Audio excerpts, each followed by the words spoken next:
Hello दोस्तों, horror के शौकीनों, आज मैं एक ऐसी कहानी में उतर रहा हूं जो आपकी रीढ़ की हड्डी में सिहरन पैदा कर देगी। नागालैंड के तुएनसांग जिले में एक झरना है जो अपने डरावने अतीत के लिए जाना जाता है। दिन में यह एक स्वर्ग है, चमचमाता पानी, हरी भरी हरियाली और ठंडी हवा। लेकिन रात होते ही स्थानीय लोग इसे मौत का पानी कहते हैं। वे कहते हैं कि वहां एक आत्मा रहती है, लिचेंग की आत्मा। लिचेंग अपने गांव की जान थी, जीवंत, सुंदर और जीवन से भरपूर। वह अपने दोस्तों के साथ इस झरने पर जाना पसंद करती थी। लोग गीत गाती थी और पानी में खेलती थी। लेकिन एक मनहूस दिन मानसून के दौरान त्रासदी हो गई। वह फिसल गई, उफनते पानी में गिर गई और हमेशा के लिए गायब हो गई। ग्रामीणों ने घंटों तलाशा, लेकिन उसका शरीर कभी नहीं मिला। तभी से अजीबोगरीब घटनाएं होने लगीं। रात में लोगों ने झरने के पास एक महिला को रोते हुए सुना। कुछ ने तो पानी के ऊपर एक काली आकृति को तैरते हुए भी देखा। उनका मानना है कि लिचेंग की आत्मा वहीं फंसी हुई है। अब बड़े बुजुर्ग रात में झरने के पास जाने से मना करते हैं। अत्सु नाम के एक युवा लड़के के बारे में एक लोकप्रिय कहानी है जिसने इस चेतावनी को नहीं माना।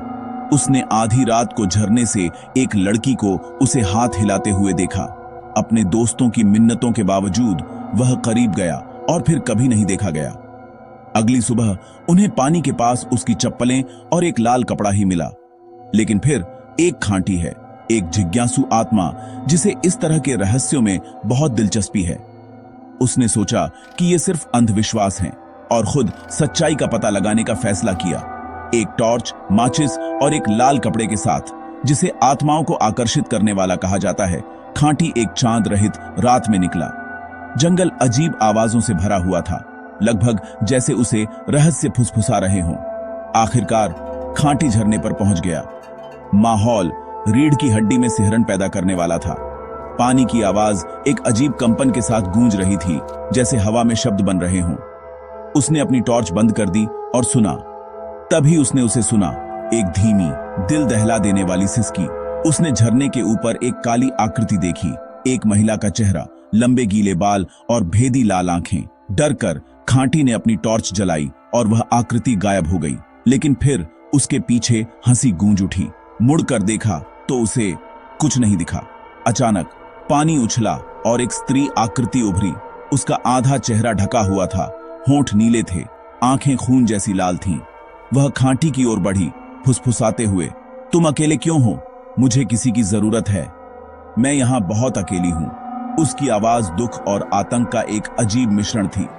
हिम्मत जुटाकर खांटी ने पूछा, क्या तुम लिचेंग हो? भूत ने कोई जवाब नहीं दिया, बस करीब आ गया। उसने उसकी बर्फीली सांस महसूस की और फिर वह चिल्लाई, मेरे साथ आओ, हमेशा के लिए। उसने उसका हाथ पकड़ लिया। उसका स्पर्श बर्फ से भी ठंडा था। डरकर खांटी चिल्लाया, खुद को छुड़ाने की कोशिश कर रहा था। पानी से कई हाथ निकले, उसे अंदर खींचने की कोशिश कर रहे थे। तभी उसे लाल कपड़े की याद आई।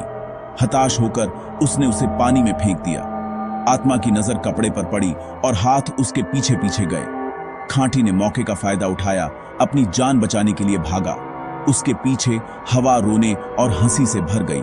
उसने महसूस किया कि कोई उसका पीछा कर रहा है, लेकिन पीछे मुड़कर देखने की हिम्मत नहीं की। भोर तक वह गांव में वापस आ गया, कांप रहा था, भीगा हुआ था और पीला पड़ गया था। ग्रामीण उसके चारों ओर इकट्ठा हो गए। यह समझ गए कि उसने कुख्यात आत्मा को देखा है। खांटी ने बताया, हां, आत्मा असली है, यह लिचेंग है। वह अकेली है और साथ ढूंढ रही है। जो कोई भी वहां जाएगा वापस नहीं आएगा।